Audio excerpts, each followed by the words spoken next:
Welcome friends, संजीवनी series में आपका स्वागत है। आज हमने आपके लिए आरबीएससी क्लास 12th के रेनबो बुक के मोस्ट इंपोर्टेंट क्वेश्चंस का कलेक्शन किया है और पहला क्वेश्चन हमने आपके लिए लिया है लॉस्ट स्प्रिंग चैप्टर से और क्वेश्चन है what does the author mean by the expression garbage to them is gold.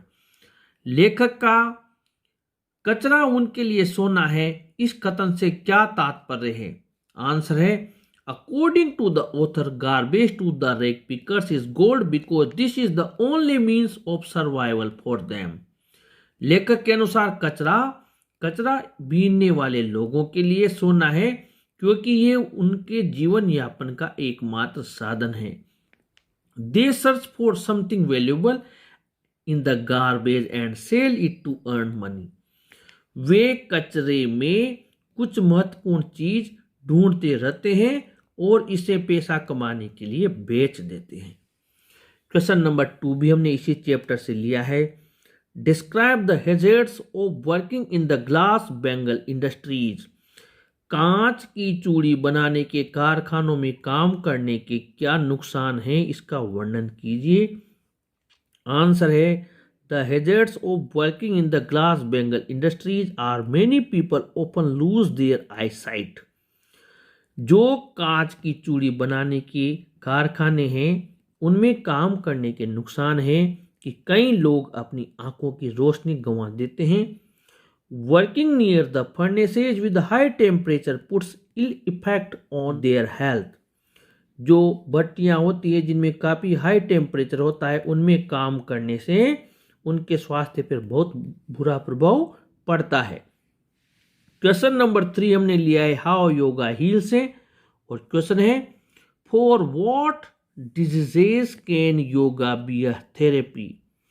किन बीमारियों के लिए योगा एक थेरेपी यानी इलाज का कार्य करता है? किन किन बीमारियों का इलाज इससे हो सकता है? आंसर है yoga can be a therapy for cancer. ये कैंसर के लिए थेरेपी का काम कर सकता है।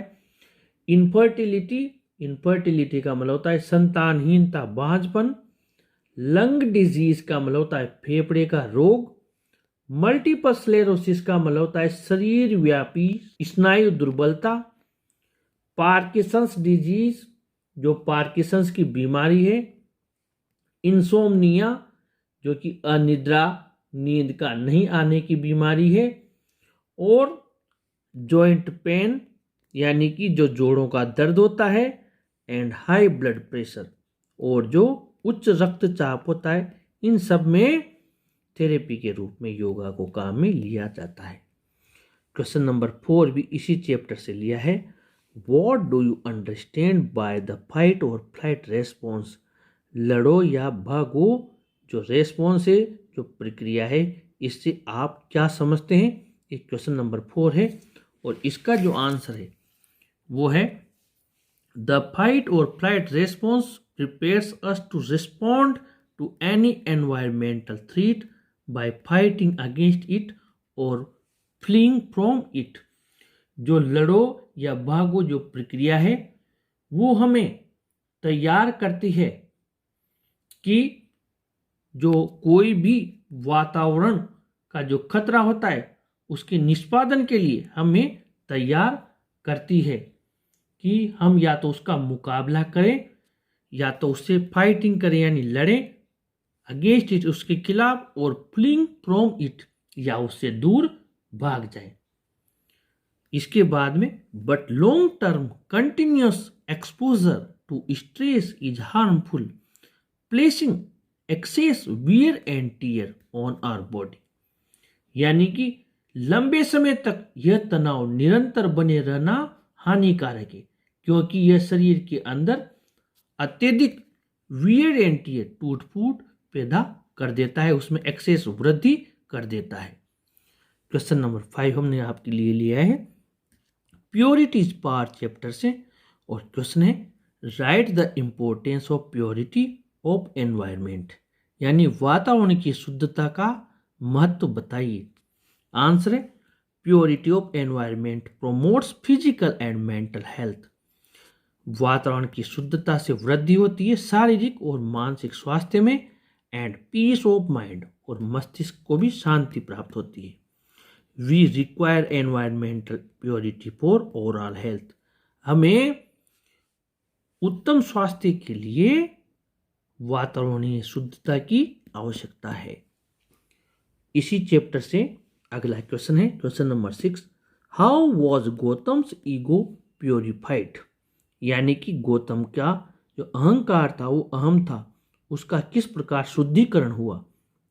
आंसर है, a house wife and a simple man taught Gautam a lesson.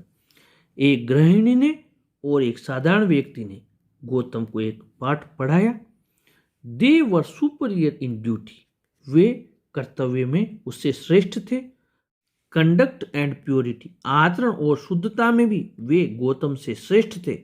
दस Gautam's ego was purified when he met them. इस प्रकार गौतम की जो अहम था गौतम का, वो शुद्ध हो गया जब वे उन्हें मिले। क्वेश्चन नंबर 7 बीसी चैप्टर से लिया है। Who is pure according to the author? लेखक के अनुसार कौन शुद्ध है?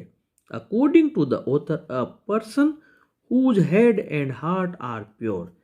वो व्यक्ति जिसका दिल और दिमाग दोनों शुद्ध हों। हुज थॉट्स, जिसके विचार, वर्ड्स, शब्द एंड डीड्स और कर्म आर प्योर, शुद्ध हों। इज प्योर ट्रूली, वास्तव में वही शुद्ध है। क्वेश्चन नंबर 8 बीसी चैप्टर से, how does purity help a man? शुद्धता एक व्यक्ति की किस प्रकार हेल्प करती है, मदद करती है? इसका आंसर है, purity helps a man to be physically and mentally healthy. शुद्धता एक व्यक्ति को शारीरिक और मानसिक रूप से स्वस्थ रखने में मदद करती है। साथ ही to be peaceful and happy, और वो शांत चित्त रहे और प्रसन्न रहे। And to be spiritually high, और आध्यात्मिक रूप से उसका स्तर ऊंचा रहे।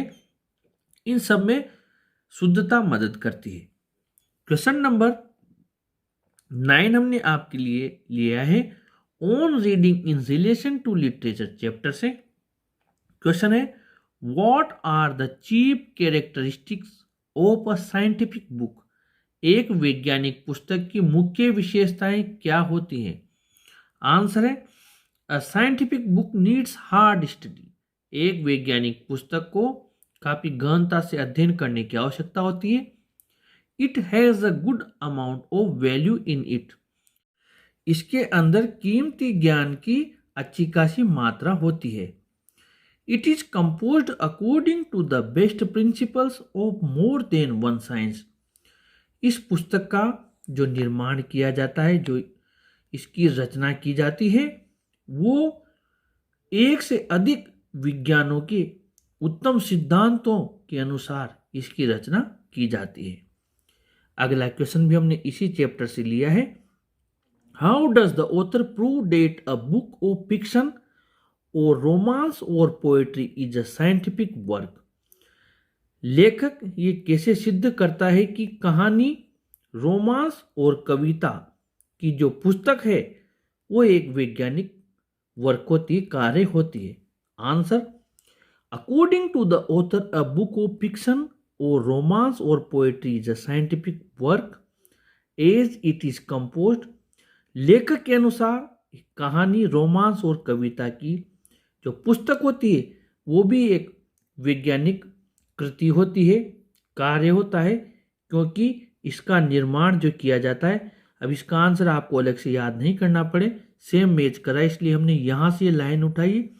इट इज कंपोज से लेकर और साइंस तक ये हमने यहाँ लिख दी, यानी ये वाली लाइन आप इसमें ऐड कर दें, यहाँ से लेकर यहाँ तक, और एक लाइन और प्लस कर दें, knowledge of human nature the great science of life.